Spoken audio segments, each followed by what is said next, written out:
Hello everyone and welcome for another video of Love and Wargames. In this video it's going to be quite long, but we are going to review every single new one-player starter for First Blood for Conquest.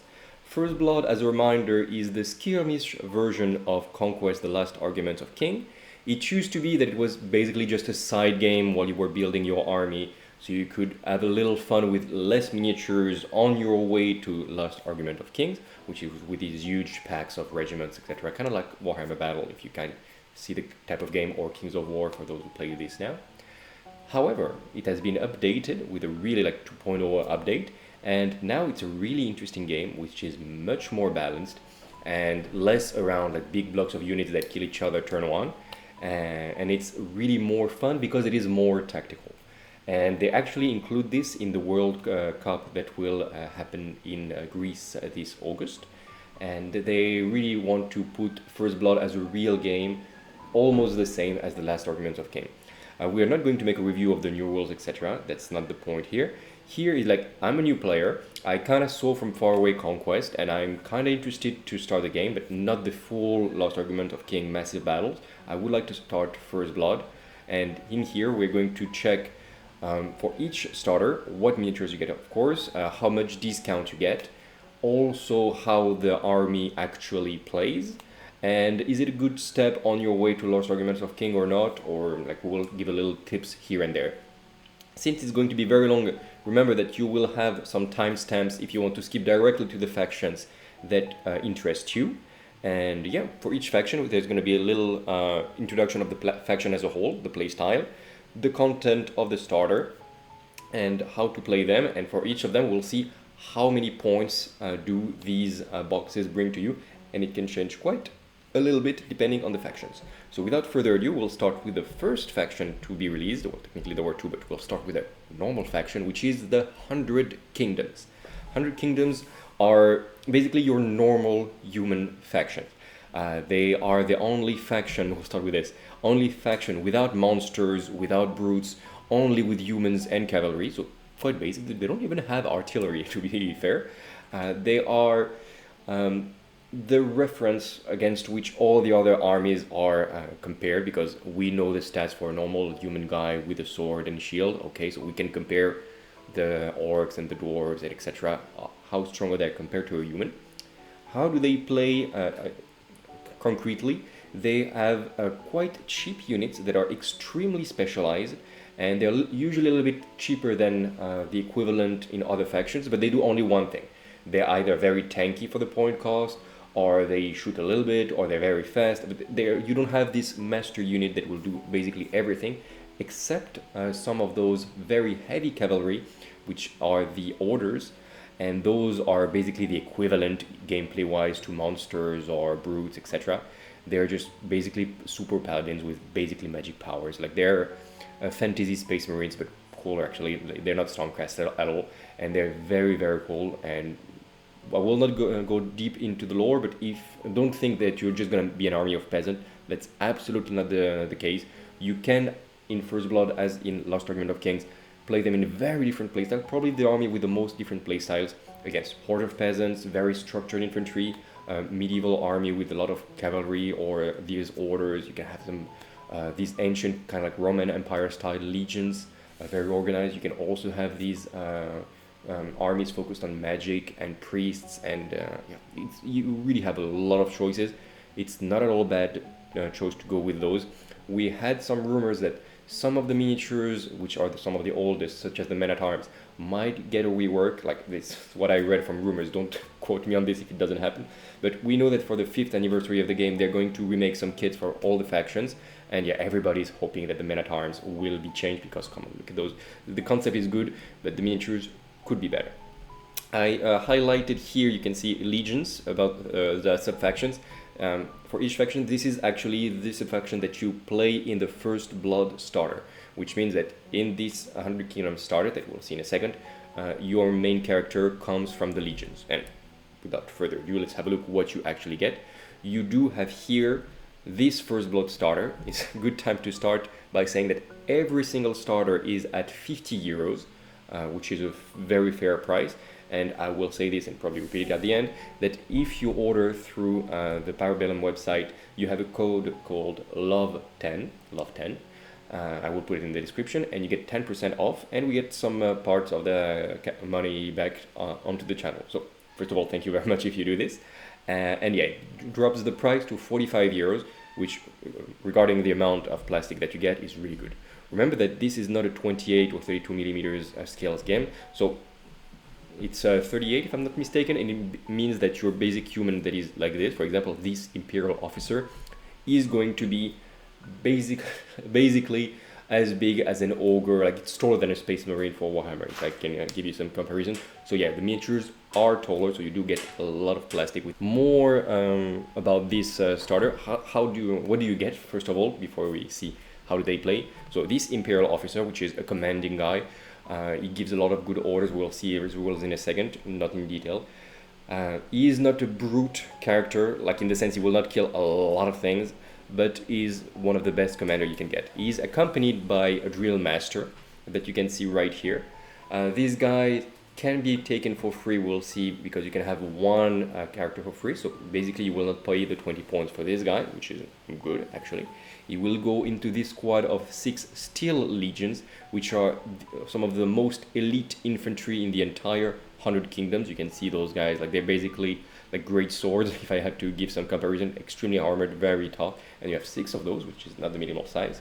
You're also getting 4 Hunter Cadres, which are those like very mobile and yeah, annoying harasser unit of infantry that can shoot with their crossbows, quite efficient but a bit expensive. And you have 2 cavalries, which is, well, it's the gimmick of the 100 Kingdoms, so of course you get 2 of those. You get 1 Household Knight, which is this very classical medieval knight, and the Order of the Sealed Temple, which is this guy. And okay, this guy starts to be like the upper level of power. It's very fast, very mobile. It is the most mobile of the paladins that you can get, and it is a great unit. You do have quite a discount on those guys, because if you were to buy all the miniatures separately, it would be 117 euros. Do note that I calculate this. For example, when you get 6 Steel Legions, I just calculate the cost of 1 box of Steel Legion, where you get 12 of those, and I divide it by 2. So I did this for those guys, and for all the stars, this was my way of calculations. But in the way, it's even more convenient to buy those, because sometimes you only want an extra 6 Steel Legions or an extra 400 cadres.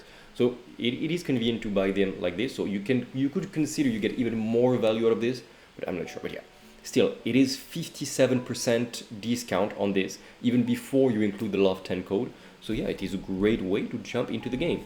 And those are some new models, like the Imperial Officer and the Steel Legions are a bit older, as you can see from the more static pose, but still I think they look really great, like if you compare them to Men-at-Arms. The Household Knight is also a little bit old, but look at but still looks great. And the Order of the Sealed Temple is very recent miniature. Same, like quite recent, the Hunter Cadres. So yeah, those are good 100 Kingdom miniatures, and if I put them here, it's probably means that they will not remake them anytime soon. Like we didn't see Parabellum ever putting on sales in one of their new starters, because they make new starters regularly. We've never seen them kind of like emptying their stocks with very old dirty miniatures before remaking them all.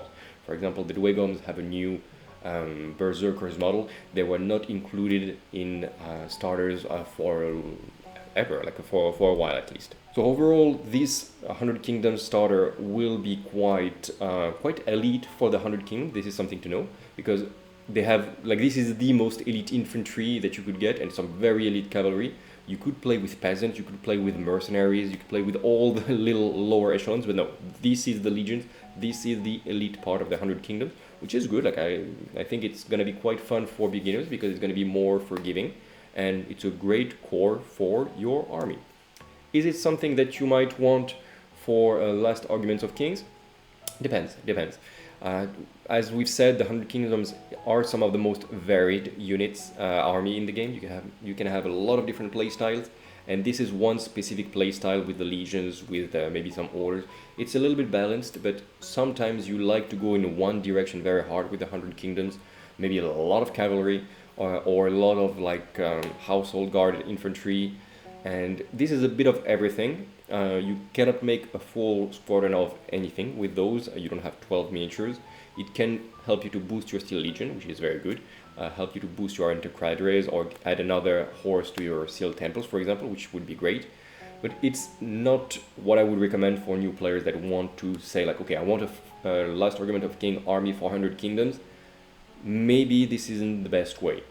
You have much better one-player starters for the 100 kingdoms on the side. However, this is great for First Blood, and it's not lost. Like for sure, like when you're gonna play 100 kingdoms, you're gonna have some cavalry. That's for sure. You can have an extra unit without buying a full new box. This is great. And again, 57% discount. Yeah, that's gonna be a real great way to jump inside. And if you are focused mainly on the First Blood, then yeah, it's really good. And we go to the application of Parabellum, which is the army builder. I will just move my head here so you can see. They have a free website where you can check all like the army rules, and you can build your armies for free. So we will use this to check like what can you build with this one player starter for First Blood, and you reach about 600 points, no more. Because as we've said, because of the Imperial Academy's rule, the first officer like is free. That is great. You have this Imperial officer that has some quite great command abilities. As you can see, can have like quite a lot of those. He's defining abilities that not at all for it's good in Last Argument of King, not here. But yeah, he's not a combat character, but he will be able to give your friendly regiments. For example, Flurry, which is a full reroll, which is probably one of the strongest roll in the entire game. You have these Steel Legions, which are brutes. They have 2 wounds each, which is not amazing. 3 defense, 3 resolve, 1 attack, but they will hit at cleave 4. At clash 4, hitting on a 4 or less, and they have cleave 2, which means they really are going to do a lot of damage. Relentless blow, so they hit even better, like explosive 1, let's call it. Of course, you're gonna put your full reroll on those guys as well, and they're basically very, very good. And you will have this Drill Master that can give them Flurry as well. It will be good when you start to have a bigger army and you will want to use your Imperial Officer commands on other units, because 600 points is almost half of the recommended game size, which is 1000. And yeah, the Drill Master is going to be great anyway. You have the Intercadres, which will not go too much in detail, but they do a little bit of everything. They're expensive-ish. They have terrible defense, defense 1, evasion 2, which is a bit better, and which is the score you will use, but still they're very fragile. And they can shoot quite well. They're great against monsters and against brutes, those little hunters. And they have armor piercing 1 and cleave 1, so quite good. Household Knight at 120 is cavalry. It's tough. It makes lots of damage when it charges, and that's about it, but still quite good for 120 points. And the Order of the Sealed Temple, which has even better impact against lighter units. Again, quite tough, quite mobile against all the type of terrains. And it has this Master Horseman rule, which means that it can stay in cover behind your infantry, and then it can charge through them, which is quite a rare rule to have. And yeah, it's just very good, and they're very fast, and this is going to be your good core army. Of course, you will want to reach at some point 1000 points, and then you're like, what do I get? Well, I'll not go too much in details, but more Legion infantry would be great. I'm thinking, for example, of the Gilded Legion, which are basically the Steel Legion but with huge pikes, and those guys are amazing.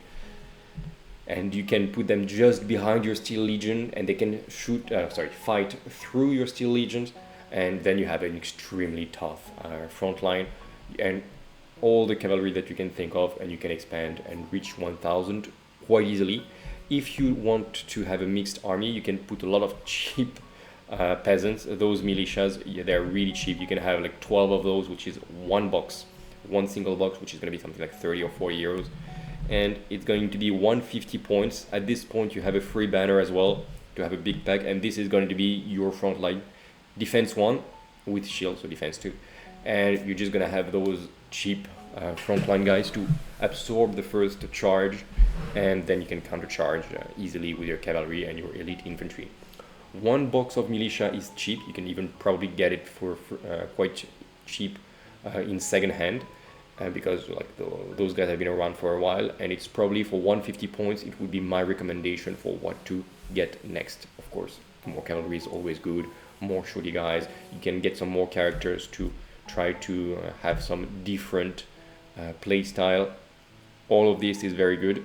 There are basically no bad choices to make there.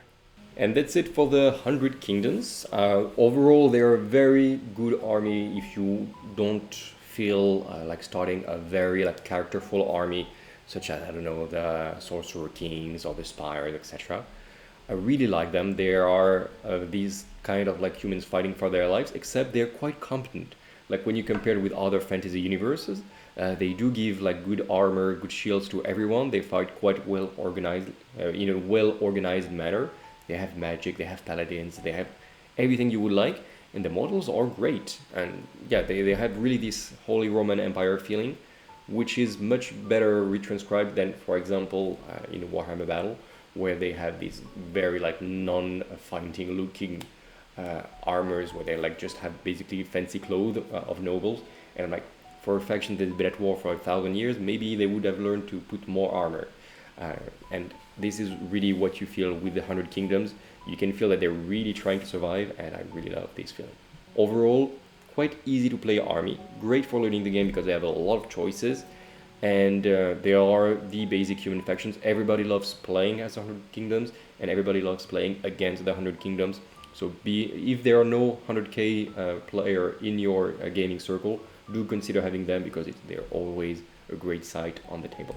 We switch to the Spires. The Spires are one of the most characterful factions of the game. They are the equivalent of the elves, big quotation marks. They are the only alien race of the game right now. They came through a dimensional portal. They have biomancy technology, which is basically magic at this point. And they are a very interesting, tricky faction to play. They play more like necromancers or undead, in the sense they have some very cheap frontline infantry they can regenerate, and then some very powerful monsters to put on the side. They are some of the most complex factions to take into your hands. So if you love the art direction, of course go with it. If you're just not sure which faction to play first, be warned that those guys are quite hard to master, especially in Last Arguments of Kings, especially, but also here. They have a lot of combos, when to activate your units when, etc. So be careful about that.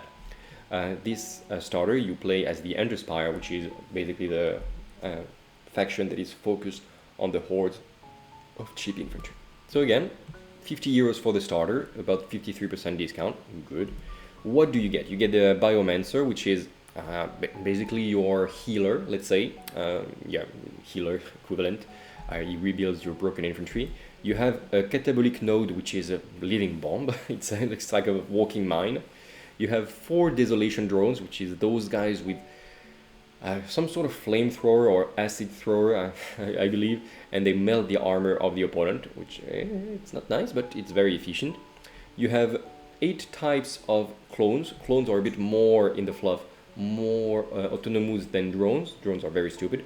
Clones can do a few things. You have Vanguard clones and Bound clones.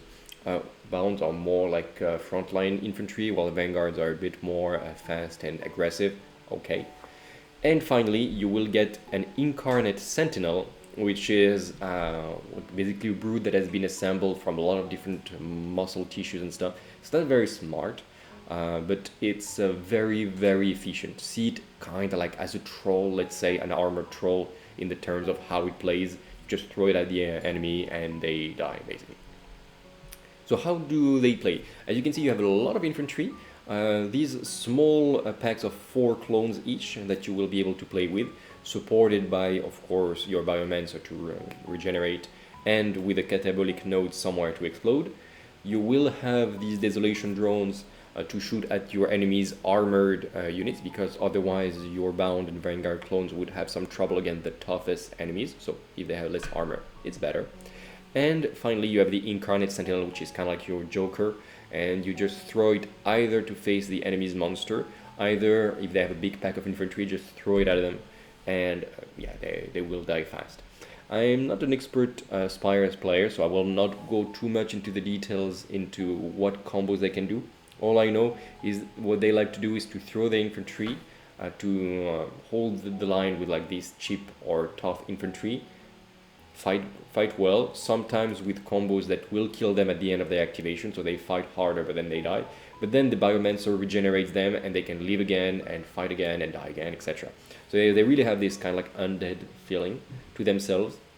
But I will not tell you what is strong and which combo you should be doing, because I've only played against them a few times on Last Argument of King and never, unfortunately, on First Blood, especially with the new edition. But their gameplay is still the same. Kind of like Glass Cannon, but with lots of regeneration and really a good importance of combos and temporization. When do you activate which unit? And for the Spires, we can see that they are even cheaper in points than the 100 Kingdoms, because yeah, the Spires are quite cheap usually. As we've said, they are kind of like the undead faction in terms of playstyle. They are really with hordes of cheap infantry.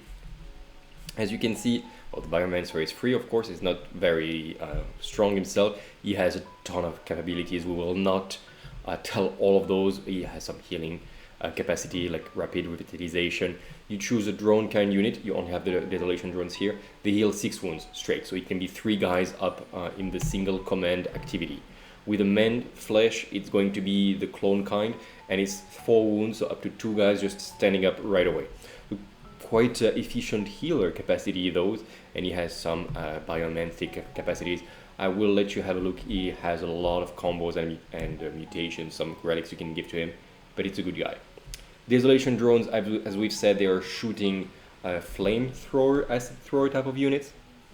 Those guys have armor piercing 1. They shoot once each of those, but they're quite efficient. Deadly shot, torrential fire, but torrential fire, it means if you shoot at an enemy, every hit roll that you succeed, it's going to be an additional hit, so you can really like you can spike very hard with those guys. That's going to be very efficient. Usually torrential fire is within half range, which would be within 4 inches, so you will get charged just after that. Also deadly shots, so if your enemy makes a defense roll of 1, it gets 2 hits, so it again, you can spike very hard. And lethal demise, when you die, the enemy gets a hit. Great. Their special rule, it's a bit different compared to Last Argument of Kings, where they reduce the armor. It means that when it's on an objective, any enemy on the range of the same objective, when they activate, get 3 automatic hits, because they're emitting, I don't know, fumes, like toxic fumes, I would guess. And yeah, they are good at making some automatic hits on the enemy with a few different ways, so enemies with low armor will absolutely hate them. You're gonna get some bound clones, basic like good infantry fighting model, 125 quite cheap. Low defense of 2 but +1 shield goes to 3, starts to be okay. Support because they have spears, so if you want to buy another box of bound clones, you can really pile them up and get a lot of those, and they can be really good. And the other just your basic unit. You have the catabolic node inside, which has lethal demise, and especially like it can explode with the self-destruct, and then all regiments within 5 inches, and it includes you, if I remember. If I read this right, get 7 hits with cleave 1. Wow, like yeah, that's very, very impressive. If you're getting hit very strong, this guy alone by exploding is gonna make probably more damage than your entire bound clone units, but then you're gonna kill yourself with it. Quite fun though. Vanguard clones are, well, basically, look, if I go from the bound clones to the Vanguard clones, you see the Vanguard clones have a second attack, which is great, but they lose the support and they have better resolve and better evasion. I would say that Vanguard clones are very good in smaller numbers, going on the flanks. You probably will want to keep them in packs of 4, maybe 6, while the bound clones really would appreciate having a big unit of like 12 of those guys.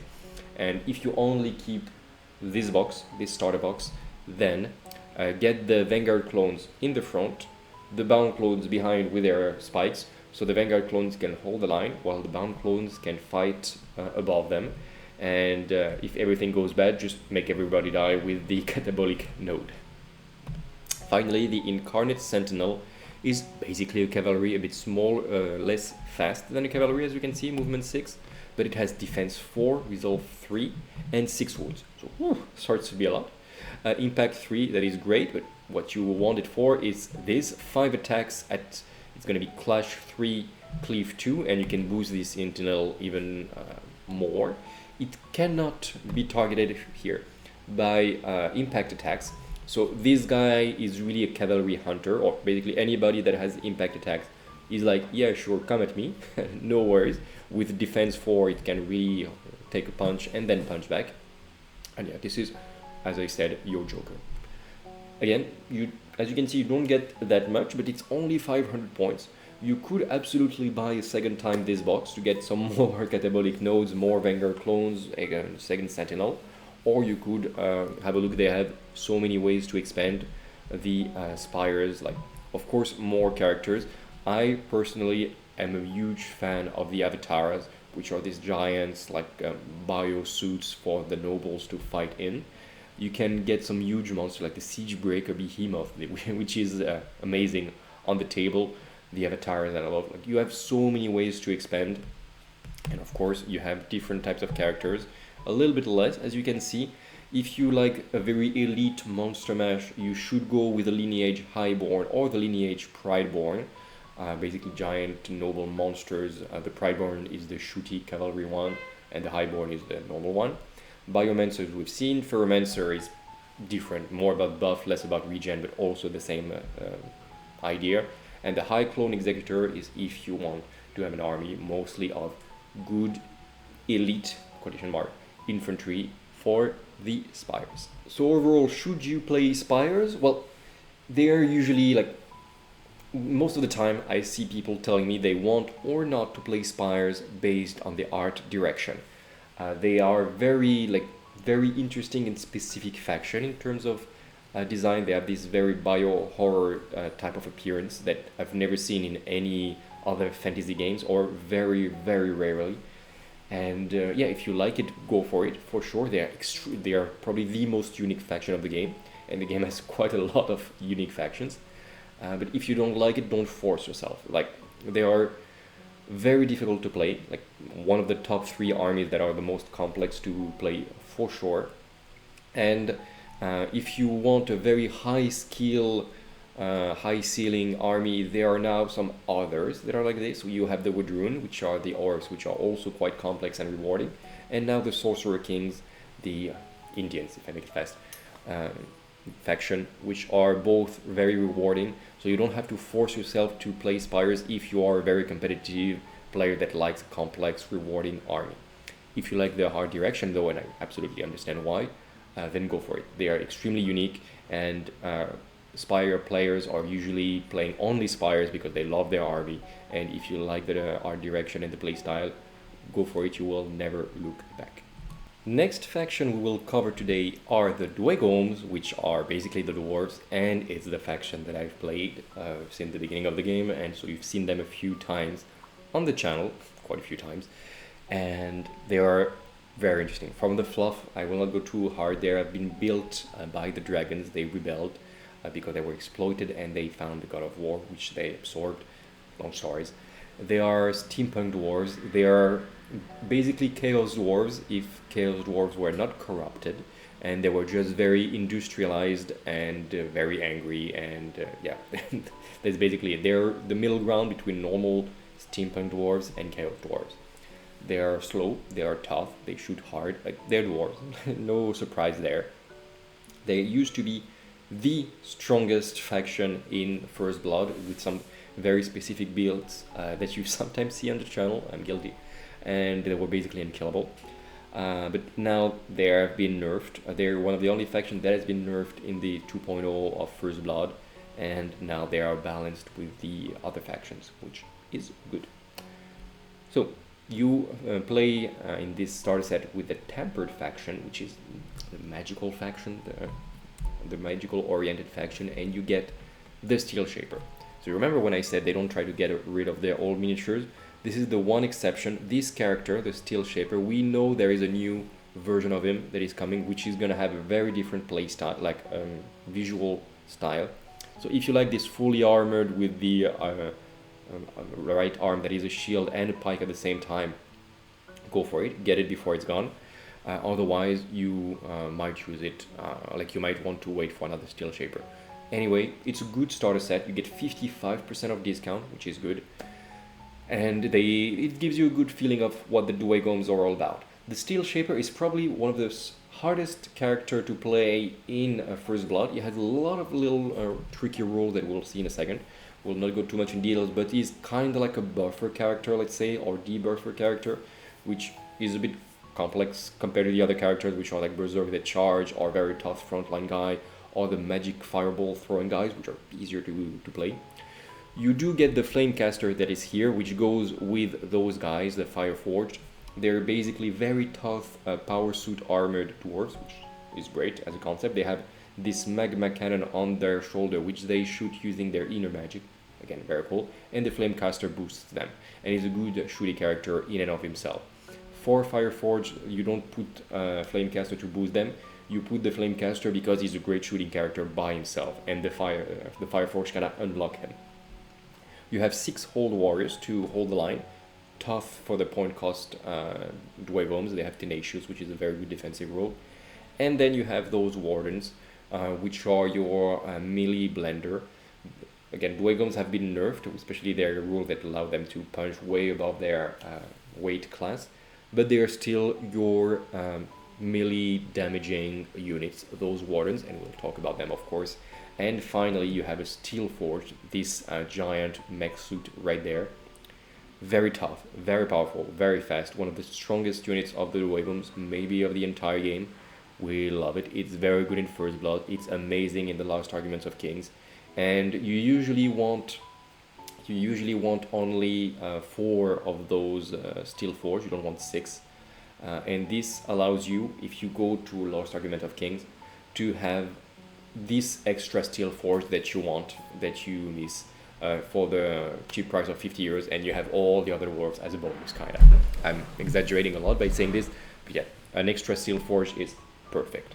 Plus a little bit more Fire Forge, what you want, for sure, and a little bit more Hold Warriors is never bad, because Hold Warriors want to be in Last Arguments of King in big packs. 55% discount, it's great. It's not the most competitive oriented Dweghom list, because the Fireforged are not great, especially if they're not led by a Sorcerer. The Wardens, which you should be able to build as those initiates as well, not the best unit either. Hold Warriors are always fine, but they're trying not to push people to play too competitive with the Dweghoms at all. All the Dweghom infantry got a point reduction, but still those are not the best Dweghom units, which by comparison, they're very good compared to the other faction, but I can really see that the developers of the game didn't want to put the strongest Dweghom units in there, because that would have been oppressive. If you start the game, for example, if though you put all the strongest Dweghom units in a starter and you put it against the Spires that we've seen just before, the 100 Kingdoms, they would get steamrolled and the poor 100 Kingdoms would have no way to fight back. Here, it's going to be much more of a game if you fight against anyone. Like, you have the Hold Warriors, but they're not that tough. You have the Warden, they punch hard, but not that hard. And the Fireforged are just kind of there, but they look very good, but they don't have many shots, so it can go bad very strongly if you roll poorly on your dice, though they're tough. The only very strong unit you're going to have is the Steel Forge, which is a giant rolling machine of death that will just roll over everything. So how many points is all this? Well, only 600 points, which is low for the Dweghoms, but again, you don't have the strongest units here. You do have this Tempered Steel Shaper, which is a spellcaster, debuffer, etc. I will not go too hard into this, but he has a lot of special rules. He's terrifying too, though, which is quite interesting, and Aura of Death 6. Like, he has a lot of combo rolls. Like, he's not a guy that you will throw and he will kill everyone with his sword. He has a lot of debuffs around the enemy. But do note that he cannot get a retinue, which is very sad, because retinues, your bodyguards, your 3 bodyguards, are usually the strongest units in your army per point. They're a great deal, and this guy cannot take them, so something to take into consideration, but he has so many rules on the side, it's fine. 6 hold warriors that you will get, they each of them have defense 3 with a shield tenacious, which means each defense roll you discard 1 die. That is quite good for the price, like 6 guys for 120 with these rules, they will hold. And then the wardens, which are good, defense 3, resolve 4, 1 attack only at clash 4 when you're gonna be fighting, which is sad because then you have only 1 attack, so 4 attacks. Yes, you have flurry, which is good, and cleave 1, but it's not that much. It's not that much at all, and yeah, a little bit sad. Of those guys, I feel like the Dweghoms are tough, but they really don't punch hard at all because almost all of their units have only 1 attack. When you compare to the Steel Legions, which had 2, or you're gonna see the Chosen of Conquest, which had 3 for elite infantry. Even the most elite infantry of the Dweghoms have only 1 attack, and that's the part where the army is tough but doesn't fight punch back at all. However, you have this Flamecaster commander that you can put on the Fireforge, for example, and which has 3 attacks and 3 shooting attacks at armor piercing 2. That is great. The Fireforge have only 1 shooting attack, armor piercing 2 as well, but you can see they cost quite a lot, 35 each, and the officer is 35 as well, and he has more wounds, more attacks, more shooting capacities. Like, this is what I meant when I said the Fireforged unlock you the Flamecaster, and it's not the Flamecaster that boosts your Fireforged, even though it does give them torrential fire, which is great, but it's not insanely crazy buff, especially since you need to be very close ranged. Still nice to have. And finally, the Steel Forged. As we've said, it's 130 points, defense 4, resolve 3, 5 wounds. Defense 4 is already quite good, but this guy has some impact, cleave 1 and flux powered, which means that when you will be attacking, you can have either +2 attack or +2 clash. And personally, I would say every day of the week, get +2 clash, because then you're gonna be clash 5, rerolling 6s, so you're gonna make 4 hits for sure at cleave 1, and yeah, that's what I would highly recommend, except if you get flurry somehow and then get +2 attacks, but otherwise this thing is just a beast. So overall, should you play Dweghom? Well, if you ask me, I will say yes, but it depends on if you like playing dwarves in general. Maybe you're one of us and you will say like, there are dwarves, I play dwarves. In this case, welcome. Otherwise, you need to understand that this is going to be an army that is mostly reactive.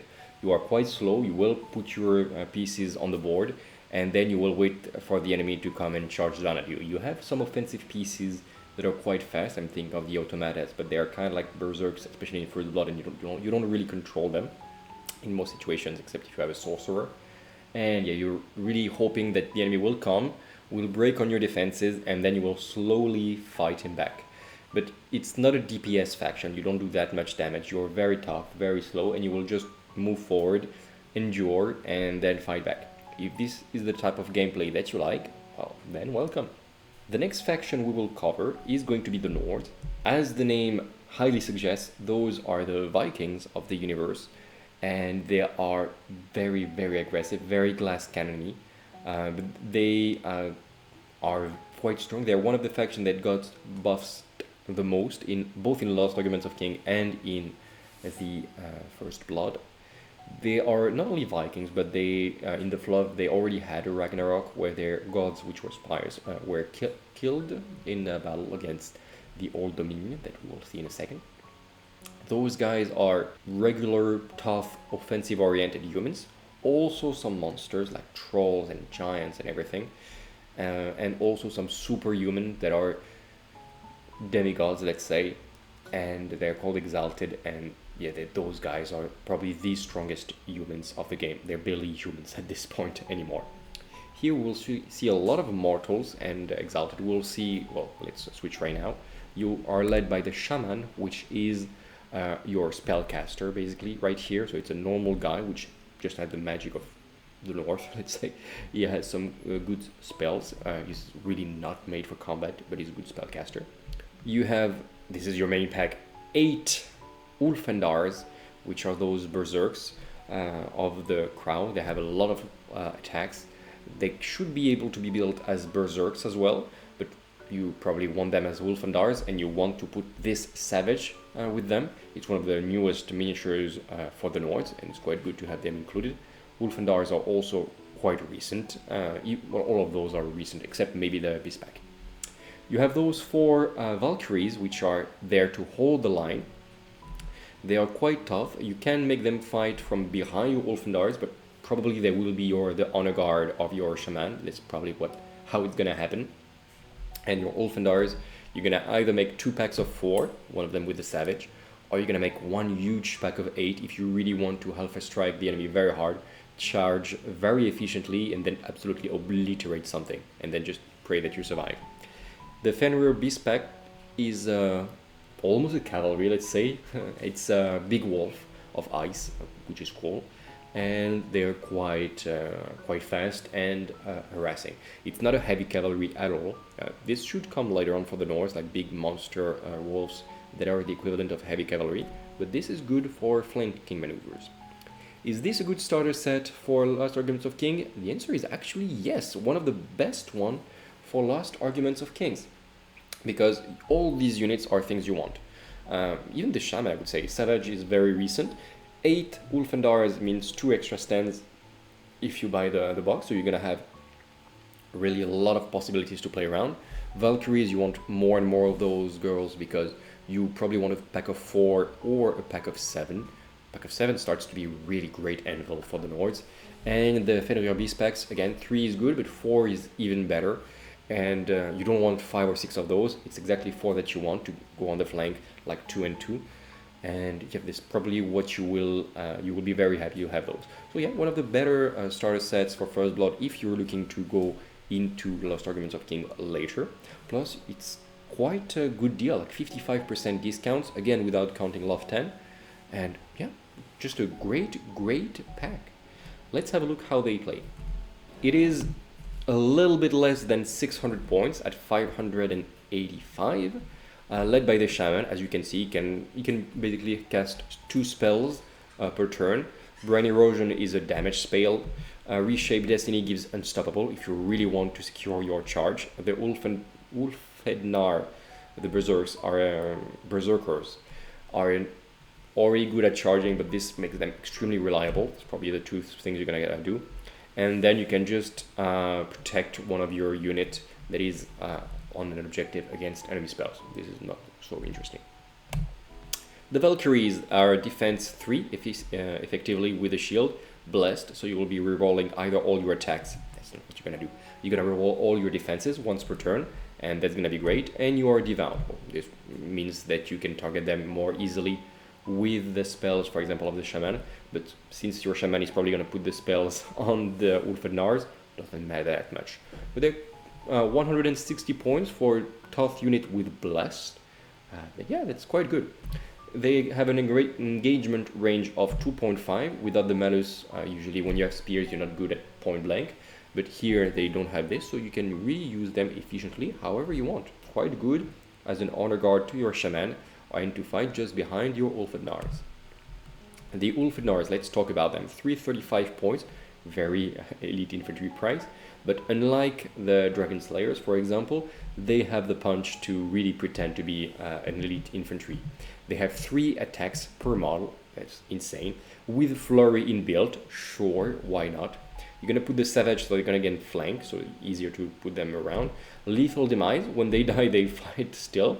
Berserk attacks, meaning they will basically they will not make prisoners, they will not leave people wounded, they will kill them outright.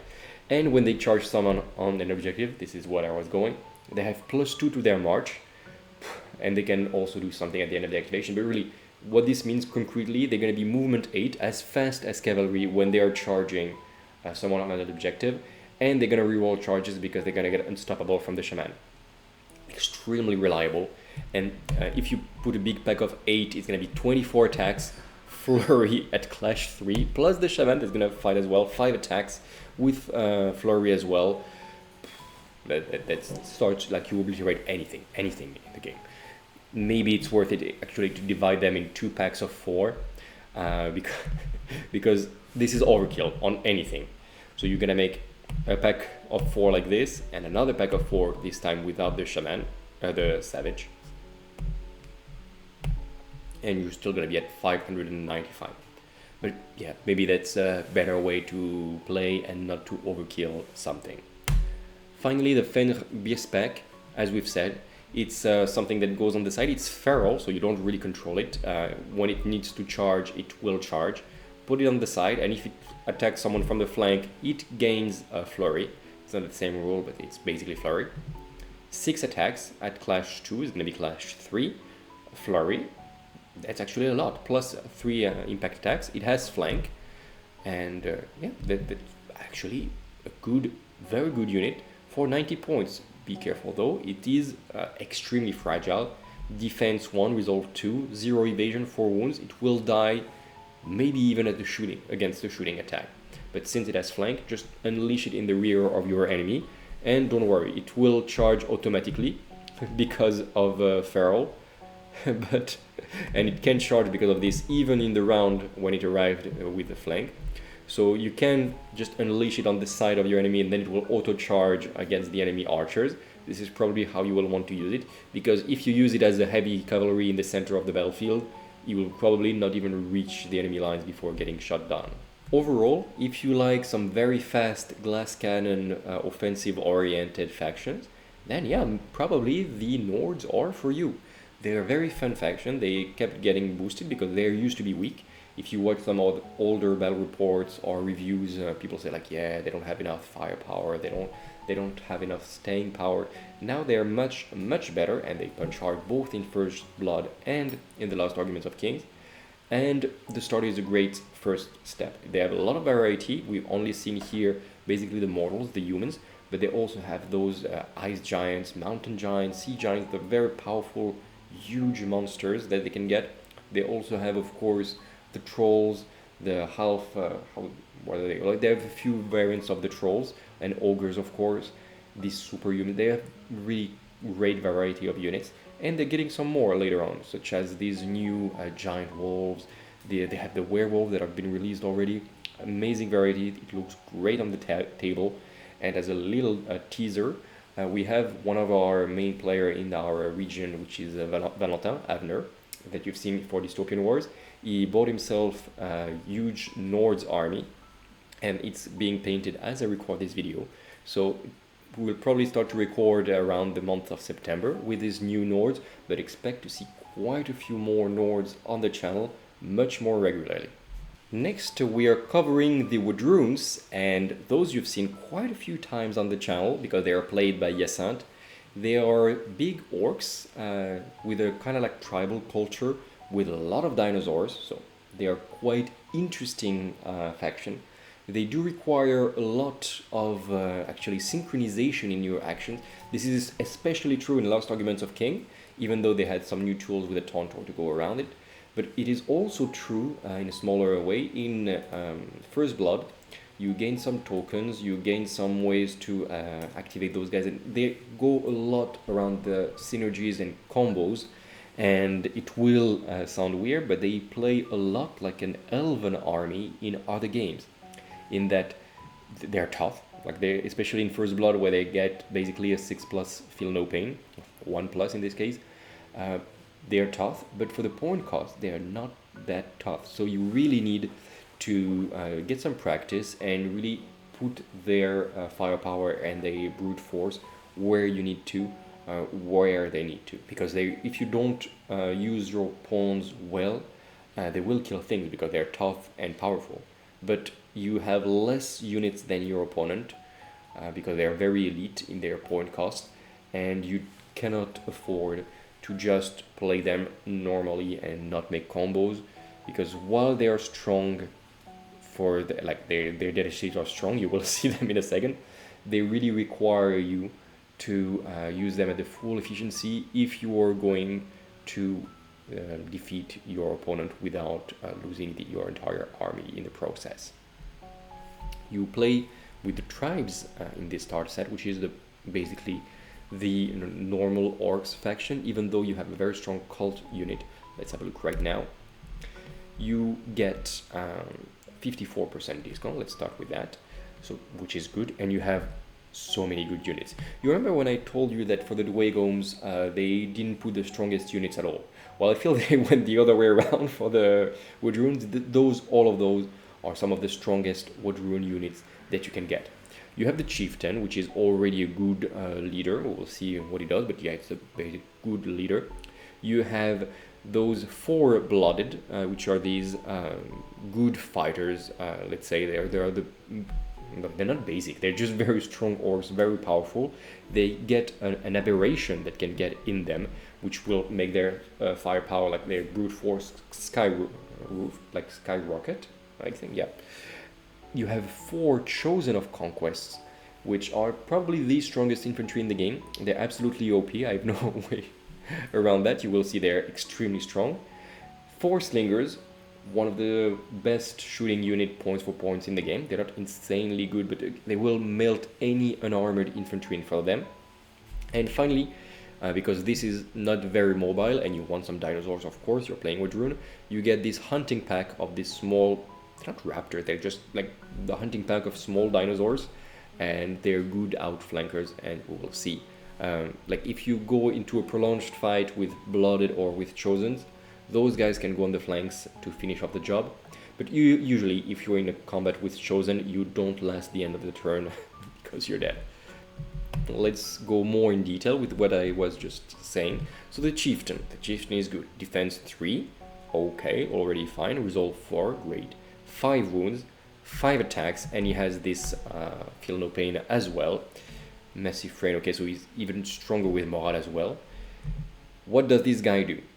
First of all, the Blooded regiments, ignore the first time they're broken. Outright. Great, because you have Blooded, you're very happy. You gain some bonuses for your veterans and for the veterans champions. We'll not go there too much because you don't have veteran in this pack, but you can absolutely, and you should buy them like a box of veteran for those guys if you are serious about the Wood Runes. They're great in the Lost Argument of King, they're amazing with the Chieftain in the First Blood, so absolutely yes, get this box as an expansion, but let's remove them and stay with what you do get for sure. And yeah, the Chieftain is just basically extremely strong.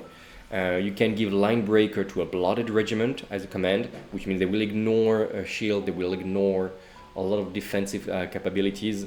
I forgot the name of the second one. Okay, in the First Blood they only ignore the shield. Still very good. You can give +2 to the march to anyone, which counts as well for the charge. Let's remember, so that is great. Or you can make sure that an enemy non-character cannot be targeted by command. This is much less strong. But yeah, basically giving Line Breaker to your Blooded or +2 to the movement and thus to the charge are great capacities. And of course you will want to make retinues. And let me tell you that the retinues of the Chieftains, which you don't get in the box, but you can just use whichever proxy you want, they are quite strong. Like those guys, oh la la. Look at the stat lines. Just a little teaser. You can have 3 warriors, for example, for the very cheap price of like 35 per guy, and the warrior is going to be 4 attacks each at Clash 4, Cleave 2, and the entire unit will gain Unstoppable and Indomitable, and they're going to be Defense 3. Like, what the hell? This is insane. Or if you take Duelists, Clash 4, 5 attacks, Flurry, very strong retinues. Whenever you can, this is a tip for Wood Runes, but for everyone, whenever you can, put 3 retinues all the time. They are so strong, especially with the Wood Runes. Now let's go to the units themselves. You have Blooded, not crazy defense roll. They have defense 2, resolve 2, 2 wounds, so indeed not so defensive, but they have 2 attacks each, and it's going to be a Clash 3, so that is already good for 155 points, yes, but for 155 you have the aberration as well included in the price, and this thing is evasion 2, okay, resolve 3, 4 wounds, so not that tough, but it is 6 attacks, this little guy. Yes, 6 attack, terrifying 2 on top of that, sure, and flurry. So Clash 3 flurry. So yeah, sure, and lethal demise. So if it gets attacked, if it loses wounds, it hits back. Well, okay, 150 points for this. It is fragile, so don't need to make sure that you charge first. Remember that you can get +2 to your charge with your Chieftain. But those guys, with all their attacks, plus if you give them line breaker, it's gonna be so much damage. Talking about so much damage, let's talk about those Chosen of Conquest that I've teased you about. Those guys have crazy stat rolls, okay? They have defense 3, already very good. Resolve 4, amazing. 2 wounds, okay? They have 3 attacks each. 3 attacks each, like berserkers. Except they're at clash 3, so they're gonna fight at clash 4 with cleave 1. Yes, for 170 points, they have feel no pain as well, remember, very good. And this is where it gets really interesting. They have Chant of Conquest, which in Lost Arguments of King, it means you can get some more combos because they can be fanatical. Okay. In First Blood, they're like, let's cut the crap. We just give them 3 actions per round instead of 2. So it means, well, you get a free action. Like, what more can I say? Like, you can see the power of this. So while everybody needs to think like, okay, do I charge and fight or do I move and charge? No, those guys can move, then charge, then fight at full power. And in the beginning of the game, they can just make move, move, move. Like, what the hell? Those guys are extremely, extremely efficient. They're a little bit fragile with only defense 3, resolve 4, only. But yeah, this is an incredibly elite unit because of 3 actions, which means they have even more threat range than cavalry, because they're basically movement 10 in this sense. They can move 10, then charge. Like, they're extremely mobile, extremely tough, extremely lethal, and they're not that expensive. These guys are your joker in your Wadrun army. It's not over yet, because you only run 500 points, which is quite cheap, and you also get 4 slingers. Those guys shoot at 15, barrage 2, only clash 2 though, so they can either spike hard, either not hit at all. And especially they have torrential fire, which means when you're within half range, each hit makes another hit. So again, volley 2, which is going to be volley 3, means that sometimes you're going to make 4, 5, and 6s, and they will not do anything because they only have 2 attacks per guy, so 8 dice you're going to throw. And sometimes they're going to spike so hard, you're just going to melt an entire unit under your firepower. At 15 inches of range, they start to be a good shooting unit. You've seen the guys before, the Desolation Drone, the Fire Fort, they don't shoot that far. The Slingers shoot at 15, and they have torrential fire to keep their firepower when they are closer to the enemy. And usually in shooty armies, your opponents will want to rush your shooty unit, yes. But in this case, with Chosen of Conquest and Blooded and Aberrations charging at you, don't worry, your opponent will have other target priorities than your slingers. Finally, you have the Hunting Pack, and those are the little raptors, and they are annoying. They are very fragile. It's one guy with evasion 2 and 3 wounds, so it can die super fast. It doesn't even have the feel no pain, so that's quite annoying for him. Though they have some protection for morale, but they will die. Like, even if they have morale protection, usually they will die. They are feral, which means you don't control them that much. They will charge when they can. But they are only 70 points, 5 attacks at clash 2, so it's going to be clash 3, and opportunist, which means that if they go on the flank, and you should make sure they do attack from the flank, it's going to be 5 attack, clash 3 flurry. It's really good. That's really good. But in many other armies, it would be like, yeah, but they're going to be targeted fast and die. Here, your Chosen and Blooded and Aberration, even Slingers, are going to be higher in the target priority for your opponent. So there is a big chance that if they can shoot, they will probably want to shoot more on the Chosen of Conquest that are not that tough, but are charging down on them with triple actions per turn, than on this little hunting pad that you only paid 70 points for. Overall, like, this is already a very good start. If you were to add something, for sure add Veteran, because they combo very well with the Chieftains, and then you have all the other things you might like. Braves, not so great here. Some Raptor Riders, Thunder Riders. You have the Warbreads, of course, it's kind of like giant ogres. All of those are good complement, and of course, you can change and try to get the other playstyle. The Sign of Conquest, which is the Fighting Priest, the Thunder Chieftain on his Triceratops, and of course, you might want to even put the Apex Queen, which is the Queen Honor Tyrannosaur, which is almost half of your points, but it's gonna look so great on the table for First Blood. Lots of variety, lots of fun ways to play the Wadruns.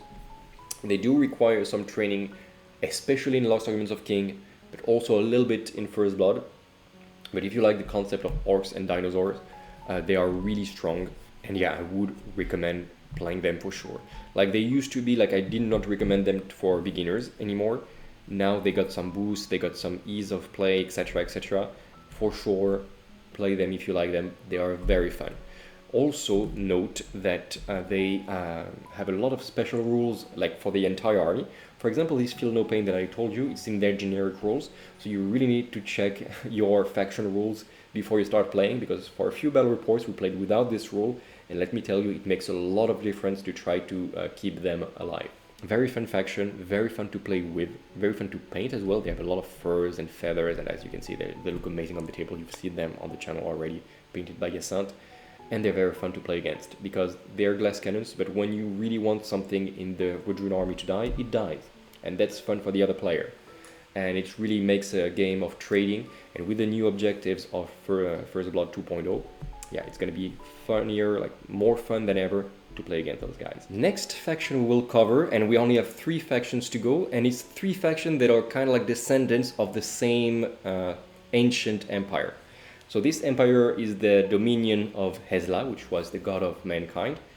And if I were to sum it up, the god went crazy, people were not happy, stuff happened, magical stuff, the god died and fused with the avatar of death.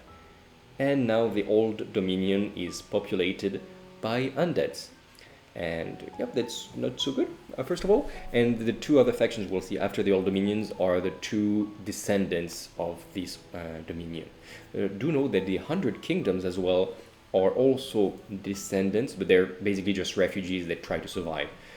All those that we'll see are organized faction that still remember what it meant to be part of the dominion of Zesla. Old Dominion then are bad guys, obviously. Because they're led by the literal god of death, so yeah, usually they're not so good. However, they don't play like undead, you know, with lots of weak skeletons and zombies regenerating what you usually see. They are some of the most elite army in the game. Why? Because basically it was the ancient Roman Empire, if I were to make a comparison, and well, no, it is the Roman Empire. They have the Legion, they have the Centaurs, like they really organize the same, even aesthetically, as you can see. However, since they are undead, they don't have morale anymore, which means basically half or 1/3 of your damage comes from morale, and those guys just like, you know what, we don't have morale, we don't even test on it, which even makes you immune to some capacity. So you're quite slow because, again, you're undead, very resilient because no morale, and some very tough units as well. And the thing that is interesting with those, and it's the whole playstyle, both in First Blood and Last Arguments of King, is that you get stronger as the game progresses. You start with a little bit weaker army and weaker units, and as the game goes on, you have less units, which means the power of death is spread less thin, and your units start to have more power and to remember their ancient life from when they were alive, when they were like these ancient Roman legions, and they're like, oh, you know what, I remember how to make a shield wall. I barely exaggerate, but this is basically what happened. They remember their tactics from their living selves, and they get more organized and more powerful. Not all units gain this, some units don't care, but still. Do know that they just got a release, I think it's not released yet, but they're gonna get their first non-undead units in the sense of cultists, and they're gonna be quite interesting also in the Old Dominion. They play quite differently. Here we are led by a priest, a hierodeacon, which is part of the final creed, the priesthood of Hazlia. But you can also play a pure legion military guy, or you can even bring in a First Blood one of the avatar, like of an archangel of Hazla, in the sense of the fallen divinity. So this starter, again, good starter price-wise, 56% of discount compared to buying those things on the side, and I'm just talking about buying these specific miniatures. I'm not even talking about buying those boxes separately, even if you wanted a little bit less, so great. This is a very good unit, a very good core for your whole dominion, because what do you get? You get the hierodeacon, I hope I pronounce it right, which is this priest. We'll see how he plays, but spellcaster, okay, very well. You have 6 legionnaires, like legionaries, They are your basic infantry unit, quite weak but quite numerous. As you understand why I said they were the Roman Empire now. Just look at the legionnaires. Okay. You have 6 of those, and you have an Optio, which is their commanding officer. It gives them some boost. We'll see it very soon. You have the Varangian Guard, which is your DPS unit. They have this big axe. They're extremely strong in Last Arguments of King, and they're quite strong as well in First Blood. Well, take a look in a second. 4 Kyries, which are these ghosts, spirits things. They are throwing fireballs, and they're priests. We will see what they do exactly, but they're your shooty unit. But if you really want your shooty unit, you will look at this guy, the Caryatid, one of my favorite miniatures in the entire range of the Old Dominion and maybe of the entire game. They are basically these ancient Greek statues that got habitated by the power of death, and now they're just going around and shooting these bolts, arrows of pure dark matters, and painted like this with the marble statue and the dark energies around. Those are insane miniatures, and yeah, just love this appearance. They play like your artillery because they're quite tall and means they can shoot above your infantry. But yeah, it's an artillery. Like, I don't have much more to say. It's a mortar, basically. A very cool looking design and fluff mortar, but it's a mortar. So you get about 600 points, a little bit less actually, because the legionnaires are very cheap. A little bit less than 600 points. You have the Higher Deacon, which has a few very cool capacities. First of all, as we have said, it has some spells. It has, for example, defensive capacity, which is interesting, but especially it has Aura of Malice, which gives dread to your regiments, which means that the enemy cannot get inspired, and that's probably what you will like. You put this even on legionnaires. It basically gives -1 clash to your opponent, and since your legionnaires for the point cost are already quite tough, yes, they have only defense 1 with a shield defense 2, but they have no resolve, so they are quite annoying to deal with. If you give the enemy -1 clash, they start to be stupidly resilient for the point cost. They also have an Optio, those little guys, which gives them endless march. Basically, it gives them +2 march until the end of the activation, which can allow them to push very far up the battlefield from the very beginning. And this guy is toughish as well. He's defense 3, 3 wounds, and he has flurry, so yeah, he's a good commanding officer for sure. Let's go back to the Higher Deacon for a second. He has 2 command abilities. Remember, he can only use one. One of them is an Holy Visage, gives Blessed. This starts to be ridiculous because if you put Blessed on Legionnaires, for example, so they can reroll all their defensive rolls, they start to be annoying to deal with. But it can also be used offensively. You put Blessed on a Varangian Guard unit, and they can get reroll to all their attacks. They only have 1 each of them, so it's going to be annoying, but it can be very good. Finally, Glimmers of the Golden Age. It allows you to remember your memory of old action, as I said, as a draw event instead of just being something that you need to activate manually. Still good, still good. I would still think giving Blessed is probably a little bit better. The Caryatids models in this army, and remember you have 1, will get to reroll hit rolls, basically getting flurry even with their shooting attacks against any enemy that is on an objective. So very good artillery to clean some enemies. And well, I will not go through all the spells and the capacity that they have, but it's a good spellcaster. Of course, it's a spellcaster. Don't send him charging. He has 3 attacks at clash 1. He's not there to fight at all. We talked about the Legionnaires, very good defensive units that can get a lot of buffs. You get 6 of those, and you can really push them forward very fast. Great. Varangian Guards are your DPS units. By the way, I didn't tell you, but Memories of Old makes it so you cannot be targeted by impact attacks until the end of the regiment's next activations. So you can go forward very fast and then put these Memories of Old, so they will make their pike formation, like turtle formation, let's say, even. And then your enemy cavalry will not have any impact attack. So they're really good to be your first line of defense and just hold the line. Varangian Guards, they're going to be clash 3, so clash 4 when they inspire.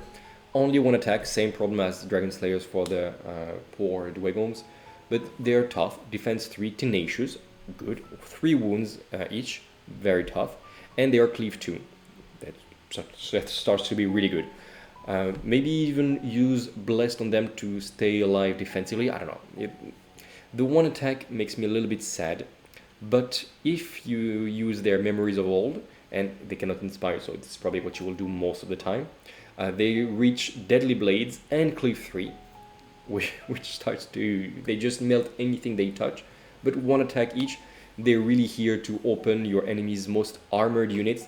Don't send them against militias because they might actually lose, because they will kill militia with each cleave of their axe, but there's going to be so many of them and they have so few attacks that it's not going to be efficient. The carries, as we've said, they're these spirits that throw fireballs. Barrage 2 at volley 2, okay, can be volley 3, but it's not that amazing. Still fine if you don't have anything else to do. But they're priests, so they can do some spell casting, which is great. Memories of Old give them priest +2 for this regiment, so you're gonna throw some more dices, great.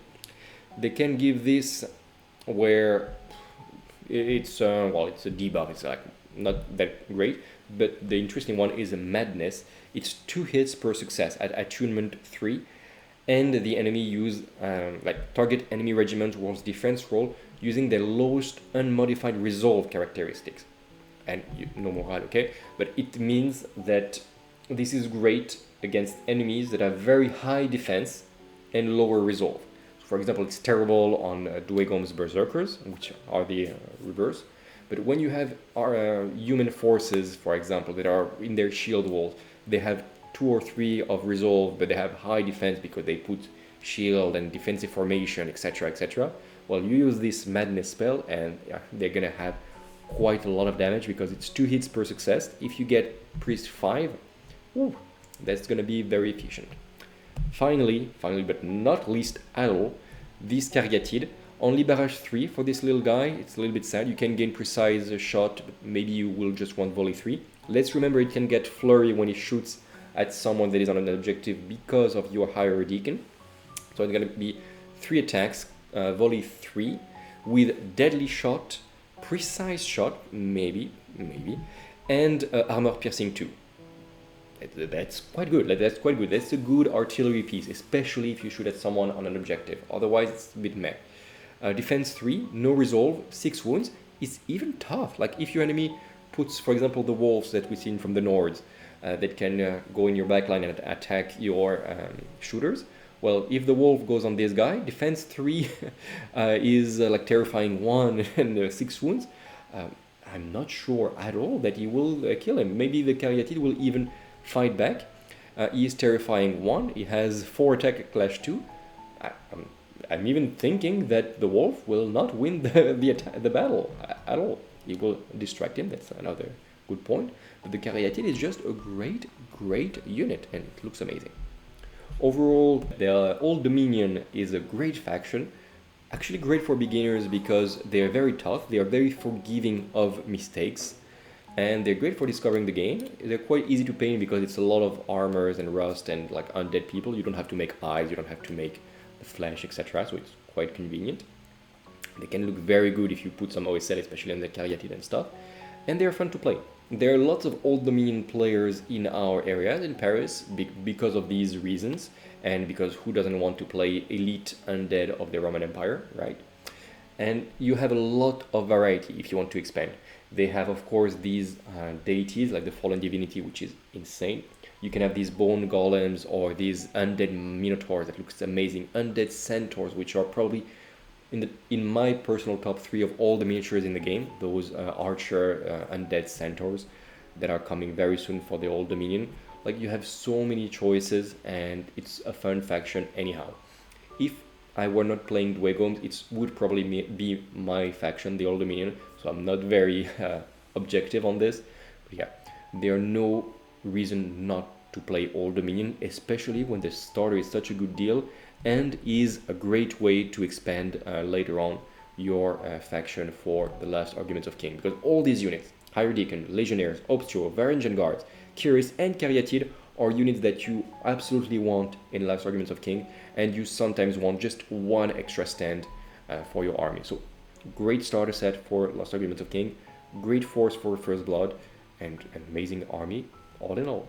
Next faction we are going to focus on are the city-states, and those guys are descendants of the old Dominion, and they escaped and rebuilt their society elsewhere before the whole collapse and their god becoming the god of death, etc., etc. They are not based on Roman Empire anymore, they are based on ancient Greeks. Which means that you're going to have a lot of phalanxes, a lot of Spartans, and a lot of Greek mythology stuff, such as Titans, for example. They are a quite slow army in the sense that they don't have lots of mobility tool, and their infantry doesn't go very fast, except in some specific builds, but they are still quite interesting to play with. They're a little bit closer to Dweghoms in the playstyle because you will want to position yourself well and wait for the enemy's first attack to then make a counterattack. They start to get quite a few interesting units that give them more playstyles. I'm thinking of the Satires that we've had some while ago. They now have chariots, which give them a lot of mobility and shooting, two things that they did not have before. And of course, we have more releases coming up, such as the Mecha Hoplites and the Paladin Hoplites. For both of those units, we are really excited to see how they will look like. Still a very good discount there, 54%, which is amazing. You're going to get an Aristarch, which is good because you don't get it in the Last Arguments of Kings starter set. You will also get a Lokagos, which goes with your elite infantry, which are your Agemas. The Agemas are the most elite infantry for now for the city-states, and yeah, they're very, very good. Doesn't combo that good with the Aristarch, they go better with the other guy, but anyway, they're still good in any with any leader that you can get for First Blood. The bulk of your army is going to be the 8 Satyroi, which are these melee Satires, kind of like bandits. You can see they look very good, I have to admit. You should be able to build them as Selenoi, which are the archer versions, which can shoot above your units without any penalty in First Blood, which is great, we love it. And of course you play city-state, so you are going to have a Minotaur. It's going to be the Minotaur Hapist, not Hapist, sorry, Haspist, and it's the one with the shield, which is a little bit tougher. It's cheaper as well than the one with the huge two-handed hammer, which is more of a melee brute. So this guy can help to hold the line. Overall, it's a good starter set. It is surprisingly mobile for city-states because of all the satires. They are the part that can bring mobility to the faction because they have flank. So they are one of the few things. So don't play this starter set and be like, oh my god, they're so mobile, that's what the whole city-states are about. No, those guys are giving mobility, but it's not what the city-states are all about. If you start to bring a lot of hoplites, a lot of even Agemas, Minotaurs, Titans, you're gonna have a very solid force, but that it doesn't move very fast. And in First Blood, it's better to have mobility first, of course. That's why I think they give Satires. First of all, they're very new, recent models, and the kit looks amazing. And they go better in the theme of First Blood, which is kind of like flanking maneuvers or being the vanguard of your army. And the Satires are very good in this role. You have seen them in our latest First Blood battle report, which was some weeks ago now. It started to be a bit too old. We record one in 7 days now, in a week. And so it should be published somewhere around August, probably end of August. So do expect to see maybe some more city-states and Satires again, if Yassant wants to place them once more. Overall, everything is good there. Agemas are great, Lokagos is good as well, like everything is good, but you don't have to believe me just as I say to you. You can see it there, it's about 600 points. You have the Aristarch, which is a good commander. He has defense 3 with the shield, 5 wounds, resolve 4, quite good, 5 attacks, so good commander. You should, if you have only this force, I would say maybe put the Agemas as retinues for the commander, those 3 guys, and you lose one Agema that you will not utilize, but it's okay because he really wants to have, for example, 3 bodyguards, which are going to be cheap, yes, and they're going to be very tough. They're going to be defense 4 with tenacious. It's going to be great. And you can always buy another box at some point of whichever you want, a chariot, some hoplites, whatever. And but yeah, I would recommend to use Agemas as bodyguards because the model look very elite, and that's what that's what you want in your list, to have at least 3 bodyguards. You have some good special rules, as you have seen. Iron Resolve to give bravery. You can make someone disengage without getting attacks of opportunity, which is fine. Like there are some few things you have. You can make a double activation easily with the city states, and this is what you might want. You have your hoplites that take the charge, or your satires, for example. They disengage they fight, they disengage, and then you have the second wave double activation that comes and charge over it. I will not go too much in combo. This is more like for beginners, but it works really well. And Polar Tactics, which again pushes you to play some hoplites with the Aristarch, which really makes me want to say play the Agemas as bodyguards, and and that's it, and do buy some hoplites or later on, because that's what the Aristarch wants to be playing with. Or replay the Aristarch with the Polemarch, or you can proxy him as a Polemarch, or in the worst case, then keep the Agemas, sure. That might be a good choice as well. The Locagos goes with the Agemas, and it can go also with other type of unit, the Thrakites we'll see. You will see if you go on the application. He's a good character. He has a defense 3, resolve 3, 5 attacks at clash 3 when he fights, and 4 wounds. So good character for the price, for the point cost, for sure. He's 30 points, just the Locagos, and one Agema that you would add is 35 points, and it's not the same stats. It's going to be defense 3, yes, with cleave 1, okay, quite good, and 2 attacks and 2 wounds. So you can see it's not the same at all. And well, they combo well with the pikemen, sure. But the Locagos is good as a fighter, that you can bring as a really elite guy, but his special capacity is to carry order, which at smaller point scale, like 600 points, like you would play here, or even 1000 points, would not matter that much, because you can repeat the order of your general on the unit of the Locagos, but usually at smaller point scale, like at 600 points, you will declare your order on the Agena, so it doesn't impact that much. This is like little tips that I can give to you on how to expand and how to use it, but basically there are no bad ways. Make a couple games, one with the Aristarch as your commander, one where you proxy your Aristarch as a Polemarch, and then see how you like it and how it plays. For the satires, how to pronounce it? Anyway, I recommend to play them in 2 packs of 4, because their big point is that they are mobile. They have flanks, so they can go on the flank, they can come in the reinforcement steps. They have fluid formation, which is really great in Lost Argument of King. Here it just helps you with terrain, so be careful, it's not the same rule at all. And they are opportunist as well, so if you attack against a broken regiment, then you will gain basically flurry. Reroll all failed heal trolls, which is flurry, which is great. They have defense 2, evasion 2 with the shield, so defense 2 it's not great, resolve 3, but they can come from the flank and attack your enemy's weaker unit, which is great. Cleave 1 is good, they attack at clash 3, 2 attack siege. They're very good DPS forces.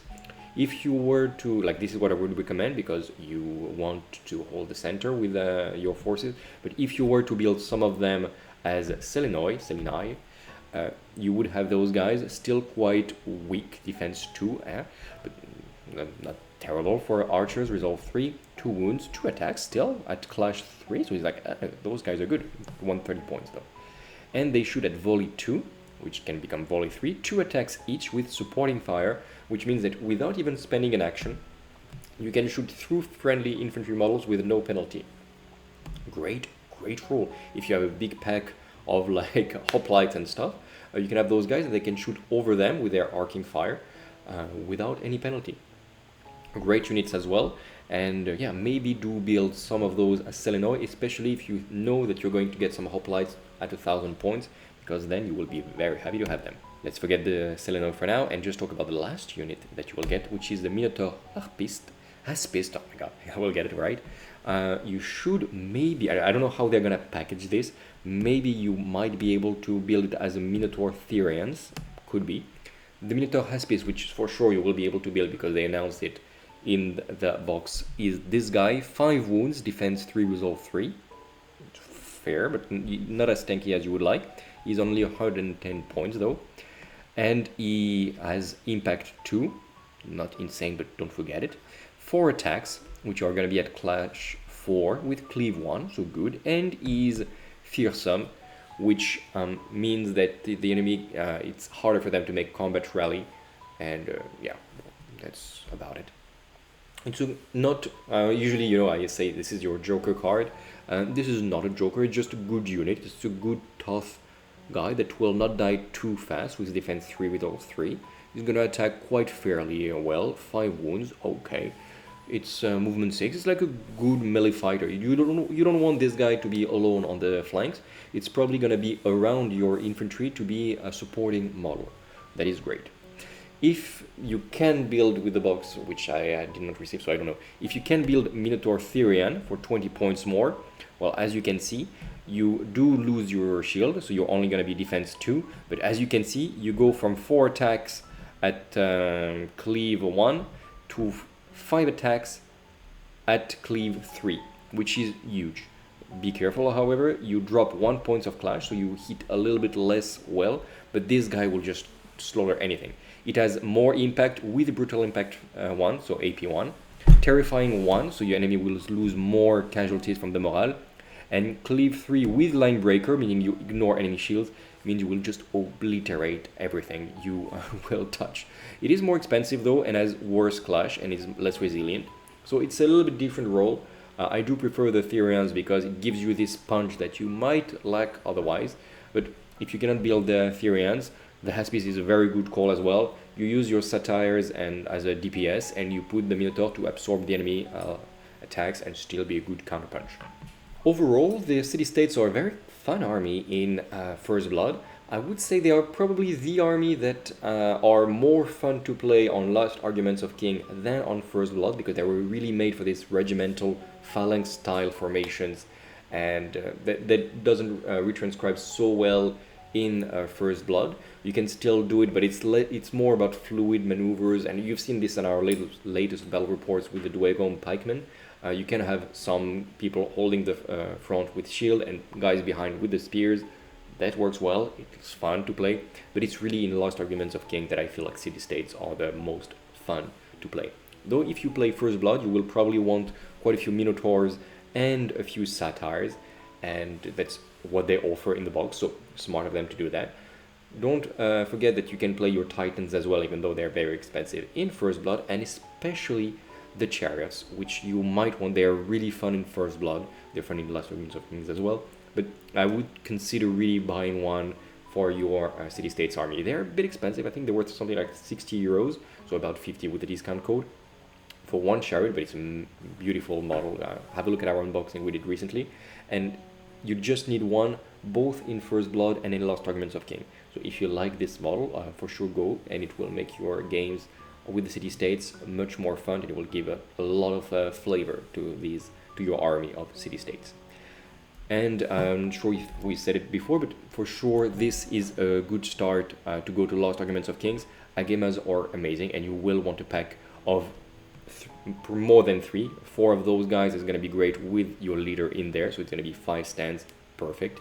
The Satires or the Selenoi, you might use them to boost, you might later on buy 1 pack of 12 Satires and 1 pack of 12 Selenoi for Last Arguments of King, and this will allow you to boost their numbers a little bit higher, great. And the Minotaurs, it's even better actually, because you have a capacity for Minotaurs to integrate them in Last Arguments of Kings within a regiment of Thorakites for the big guy, or of Hoplites for this guy with the shield, the Haspist. And this means that when you buy a box of 3, you can use them as a box of 3, and you don't have to sacrifice your entire unit and make it unplayable, because out of the 3 stands you will use 1 to boost your regiment, and then you have 2 stands, and what do I do with it? No. If you have this, you will be able to have this extra Minotaur that you can just plug into your force, and it's great combo.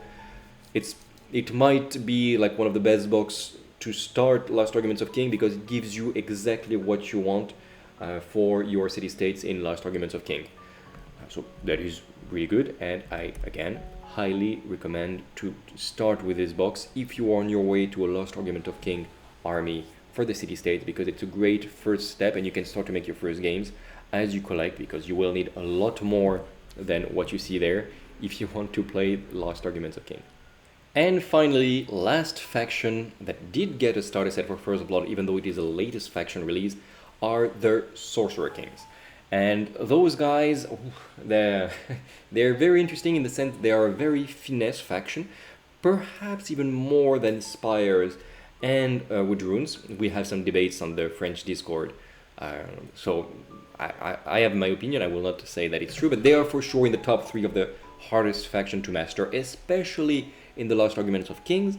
However, they're a little bit easier in First Blood. So it's a good first step if you're starting the Sorcerer Kings, not to go and buy so many boxes, 2000 points for the Lost Arguments of King, but to start to learn how they work in First Blood and then incrementally get more and more units to reach Lost Arguments of King. At some point, if you play like 1000 or 1500 points of First Blood, you will start to have enough units, enough models to start playing 750 points of Lost Arguments of King. So it's really like a good step, a good ladder. And now that the game is quite balanced, you will be able to always come back to First Bloods whenever you want to have some good tactical gameplay playstyle. Going back to the Sorcerer Kings, they are a faction that has great magic with rituals, with great spellcaster. They're great. Here we are gonna see they have a little bit a boring starter in the sense like it's the same starter as we've seen in the 2-player starter sets and the 1-player starter sets. We've seen them quite a bit. It's gonna be, spoilers, more Rajakurs and more goals, which is great. They're great models, and we love these Eastern aesthetics of Southeast Asia, India, and even like Mesopotamia and Persia. We love this. What do we get? We get the Raj, this character, which is a good fighter and spellcaster. We'll see him in a moment. You get 8 of those Rajakors, which are these elite infantry. 8 goals as well, which are these, you've seen actually all of them in our latest battle report. Have a look if you want to see how they play. The goals are going to be more like zombies, but the flame demons, let's say more, because they're quite fast, they have a lot of attacks, and they combo extremely well, but not with this character, unfortunately. And then you have one Ifrit Sword Dancer that you might be able to transform into an Ifrit Flame Caster, if I'm not mistaken of the name. The flaming guy that shoots. As you can see, it's the only starter set of the entire games we've seen 7 before. It's the only one without an officer. So of course it's gonna lower the discount. It's the only starter that is at less than 50%. Because everything separated would be less than 100 euros, and you buy it for 50 euros, 45 if you use Love 10. So it's not as great of a deal. And since it's literally the 1-player starter set for Lost Arguments of King, but smaller, except if you're really not sure you want to play the game, and in this case it's a great entry point, except that, I would recommend to pay a little bit more and get the 1-player starter set for Lost Arguments of Kings, where you're gonna have basically all these characters. Maybe the character will change. I think it's a sorceress. It's still great. And you're gonna have so much more. Like you're gonna have not 8 Rajakur, but 24. Not 8 goals, but again 24 of those. If I'm not mistaken. And you're gonna have 3 Ifrits, and it's gonna be not 3 times the price. I think it's gonna be like about twice the price for this. And yeah, for sure it's a great deal. Maybe a little bit more, but still, the 2-player starter sets. The 1-player starter set or the 2-player starter set versus city-states is going to be a more interesting entry point to the game for you, except again, if you just want a small Sorcerer King's army and you know you will never want more and you just want a small force. But as we will see, just this force is less than 500 points for the Sorcerer Kings, so you will want to buy it at least twice so you can reach the 1000 points recommended point size for the games, which makes me think again that other starters might be a little bit better.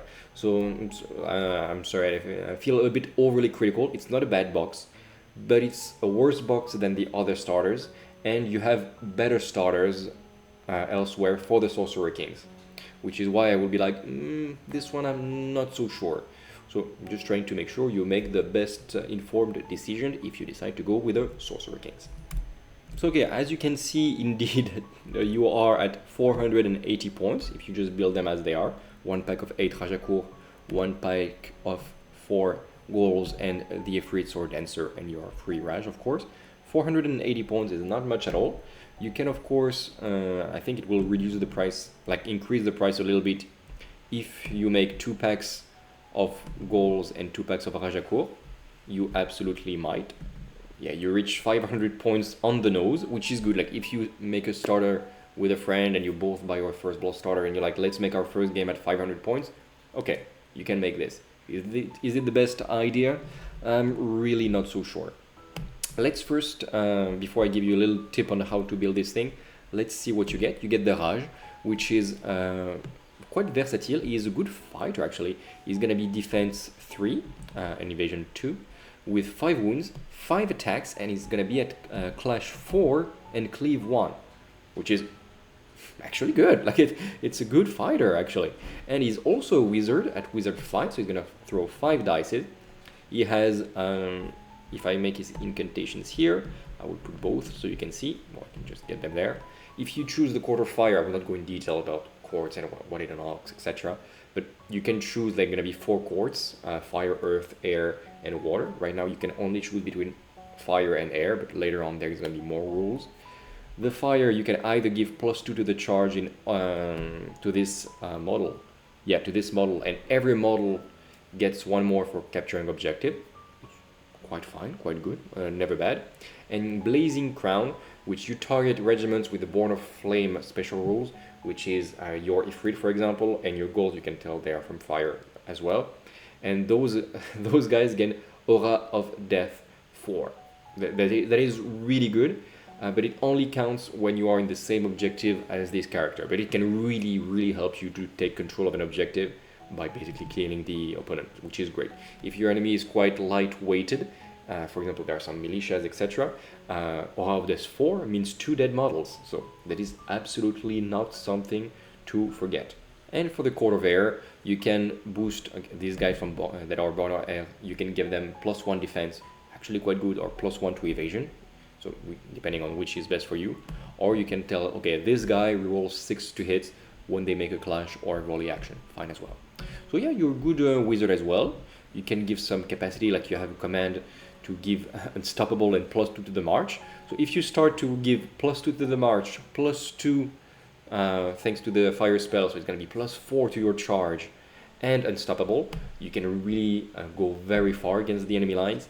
And Arcane Devish means that when you make a spell casting action against someone that you are engaged with, you reroll failed spell casting roll. So it's really fun, though your spells are not, like, they're not that crazy. It just means you give your boosts easier when you are in melee, which is fine, but maybe don't charge him headlong against the Minotaur or something.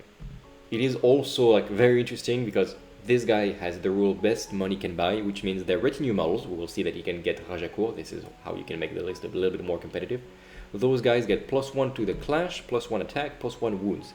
And in addition, you reroll failed defense rolls for this character, for the Raj, while he is in engagement range of his escorting Rajakurs. So he is defense 3. If he rerolls everything all the time, which is basically blessed but better, wow, good luck sniping this guy out. And he can sense both his spells as well every turn, which is great. He can make 3 actions, so he can do something and then cast spells twice. That is great. And if you really want to focus on one thing, so either a wizard, either melee attack, because you know you will not use the other one, then you can give, for example, -3 to your wizard capacity and +3 to your number of attack, which is insane. Which is insane. It's up to 3, so you can make -1, -2, -3, you choose. But it means you can have a guy that's gonna make 8 attacks at clash 4, cleave 1, which is a blender, which is insane. Like, you don't see that much, and you still have wizard 2, so you can try to do something. Vice versa, you can be wizard 8. Is it gonna be? Yeah, it's gonna be wizard 8 if you really want to make your spells, which I don't think you need that much most of the time, because the spells are not gameplay defining, but for sure, like, if you're in the melee and you don't need someone to get unstoppable or whatever, becoming attack 8 is insane in this guy. Then you have the Rajakurs. Let's see what you get. Rajakurs are good soldiers actually. They are 110 for 4 guys. Defense defense 3 with the shield. Hardened 1. Wow, that's tough. resolve 3, which is good, 2 wounds each, okay, and 2 attacks each. Dweghoms are jealous of those guys, actually. I wish my hold warriors were like this. They're gonna be at clash 3 when they attack. I mean, they're great. They're great infantry to hold the line. And the goals are much, much, much cheaper. They are going to be 2 wounds, so they're not that fragile anymore. I will not talk about the previous stat lines, but they're not fragile. Defense 2, resolve 2, not terrible for 70 points. 3 attacks per guy, yes, you heard that right, 3 attacks per guy at clash 2, which is going to be clash 3 when they inspire. Like how? This is really, really good. 3 attacks at clash 3 on those guys, it's insane. They get Vanguard, which means they move 5 inches at the first turn. What the hell? And then you can choose if you want them to be born of air or born of fire, depending on your character. So they can get buffed as well. The only problem, they're feral, so that you don't control them as much. If they can charge, they will charge, which is fine. But still, like this is great. Like having these goals on the flanks as a huge threat is amazing. It's amazing. And finally, you get the Ifrit Sword Dancers, good equivalent of a let's compare it to the Minotaurs, for example, except it is feral. So be careful, you don't control it that much, especially with the Raj character. Defense 3, resolve 3, good. 5 wounds, 6 attacks, and clash 3. You see that it starts to look a lot like the Minotaur Haspis that we've seen just before. Born of Flame, we've seen before, it combos well. So probably if you buy this pack, you will put your Raj as a guy of fire, probably because it's better right now. So this guy, remember, it can get +4 to his charge. It can be a huge threat range. Relentless Blow means you have 6 attacks, and each one that you will make is another free extra attack. Great. And when he dies, he makes 3 hits on a regiment that he was engaged with. Great unit. Like, I have nothing to say. It's 140 points. So yeah, it is expensive, and you would expect him to be like this. It is a better Minotaur for sure, but be careful, it is much more expensive also than the Minotaur, so balance is there. But the role is very similar. Now, before we finish on the Sorcerer King, just a little tip. We've said that you have a lot of Rajakours, 8, and they're great units, sure, but don't make 2 packs of 4 or 1 pack of 8. Make 1 pack of 5 Rajakours. Okay, good, they're gonna be on front line. And then for the Raj, you can give him a retinue, which is gonna be 3 Rajakour corps. You're gonna pay 5 points more per guy, sure. But then those guys, they're gonna be amazing. Remember, the Rajakours were already good, but if they are bodyguards to your guy, it's almost the same cost. You pay a little bit more, but what do you get?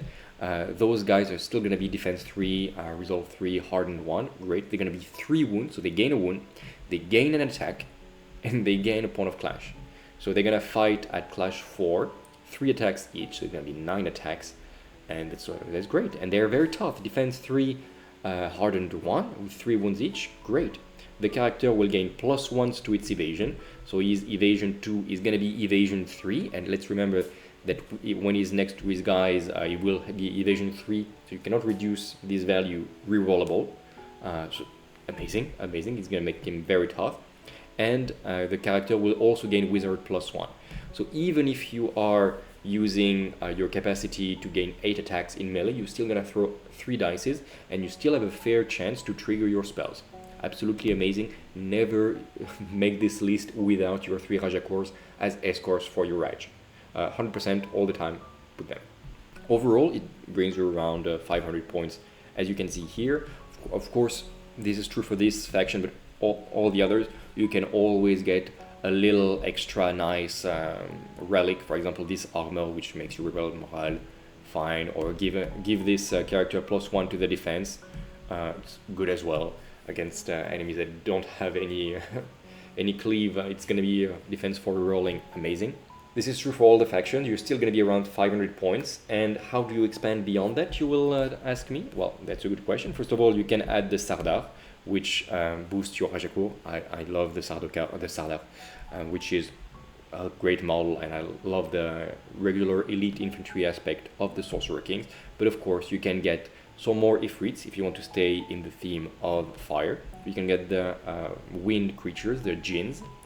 And of course, you have the giant Rakshasa, the Ravanar or the Bakasura, which are 400 points. But for example, you see you are about 1000 points.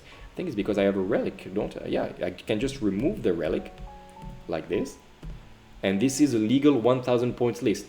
Exactly the starter, plus the Sardar, which is a great warrior, and it's gonna boost your little Rajakur with a shield wall, which boosts them to defense 401, amazing.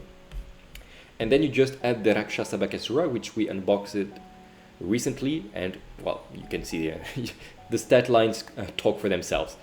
Defense 3, resolve 4, 20 wounds, 15 attacks at cleave 1, it's gonna be clash 4, impact 5, terrifying 1 of this 8, and it gets +3 to the charge when it charges the enemy character regiments. Sure. But yeah, you can see this is gonna be very fun. Like, it's gonna polarize the entire game to have this giant, amazing looking monster. But if I had to give you a tip on how to expand with the Sorcerer Kings, I would say this guy, the Bakasura, which is amazing, which is gonna be lovely to paint, and it's gonna be also extremely efficient in the Lost Arguments of Kings. Okay, we arrive at the end of this video. So we've seen all about the Sorcerer Kings. They are a good faction, fun to play, not the best starter, so maybe buy the one-player starter, but still a great faction, especially in First Blood, because they're easier to play than in Lost Arguments of Kings. This is something that I will say for all the starters. They're an amazing introduction to the game, because we know that Conquest requires a lot of miniatures. They do take a lot of space at home. My wife can vouch for that. And they also take a lot of time to paint. So while you are getting your army painted, it is great to start with these First Blood starters, because almost all of them are great to get started in Lost Arguments of King. It will allow you to play a well-balanced game, because yes, First Blood is balanced now with the new version, and you can still play only First Blood if you want, kind of like Age of Sigmar. You can only play Spearhead if you want. Well, this is going to be the same here. It's going to be a very fun game with a lot of terrain, very different to Lost Arguments of Kings, and of course, it's a great stepping stone on the way to playing the massive 1000, 1500, and 2000 points battle of the Lost Arguments of Kings, for which there are more and more tournaments, at least here in France, and I see around, like in Central Europe and especially in America, there are lots of tournaments going on. So it's a really, I think it is now one of the main competitors to Games Workshop. I wouldn't say that 2 or 3 years ago, but the number of players I've seen really starts to compete Games Workshop, at least again in France. From what I see also in other countries. If you do play Conquest, do let us know in the comments if you do feel like this game is really rising up. I felt like in the last 12 months it really just had a huge increase in the number of players and visibility and everything. Let me know if it's true or not. By the way, if you give us a comment, even if it's just to tell us like, yeah, the video is useful, thank you very much. Well, first of all, it makes me very happy, and also you gain a ticket for the comment to win an entire armada of Dystopian Wars, either Union, so the Americans, either the Covenant, which are the crazy science guys. So there's going to be 2 winners. We're going to make the poll live when we reach 1500 subscribers, which also means if you're not subscribed yet, do hit the subscribe button. It helps us a lot to get more visibility, and when we reach 1500, we will make we will decide who are the 2 winners.